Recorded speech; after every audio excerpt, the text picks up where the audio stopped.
దేవా, ప్రతి ఒక్కరి జీవితంలో నీ వెలుగు, నీ సన్నిధి, నీ మహిమ ప్రకాశింపచేయండి ప్రభువా. దేవా, రావాల్సిన బిడ్డలందరినీ తోడుకునండి ప్రభువా.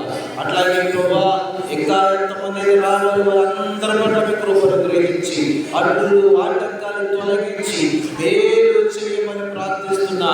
ఈ రోజు ప్రభువా, ఇదిగో తండ్రి, నీ మందిరానికి వెళ్తున్నా ప్రతి ఒక్కరిని కూడా జ్ఞాపకం చేసుకోండి అయ్యా. నీ యొక్క వాక్య వెలుగులో నడిపించండి ప్రభువా. ప్రతి ఒక్కరూ సత్యముతో సమాధానంతో జీవించడానికి సహాయం చేయండి ప్రభువా. ఎండిపోయిన బ్రతుకులను సిగురింపజేసే దేవుడు నాయన, కన్నీళ్లలో ఉన్న కుటుంబాన్ని ఓదార్చే దేవుడు తండ్రి నాయనా, నీకు స్తోత్రాలు ప్రభువా. ప్రపంచంలో ప్రభువా అనేక మంది దుఃఖములు, బాధలు, శ్రమలు, ఎంతో వేదనలో ఉండి నలిగిపోతున్న కుటుంబాలు ఎన్నో ఉన్నాయి. ఎన్నో శ్రమలు, ఎన్నో ఇబ్బందులు, ఎన్నో ఇరుకులు కలిగిన కుటుంబాలు ఉన్నాయి ప్రభువా.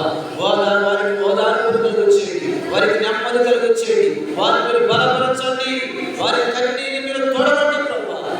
యేసయ్యా, నీకు స్తోత్రాలు. ప్రతి కుటుంబాన్ని బాగు చేయమని, ప్రతి కుటుంబాన్ని కట్టమని, ప్రతి కుటుంబాన్ని రక్షించమని, ప్రతి కుటుంబంలో స్వార్థాలను తప్పించమని ప్రార్థిస్తున్నాను.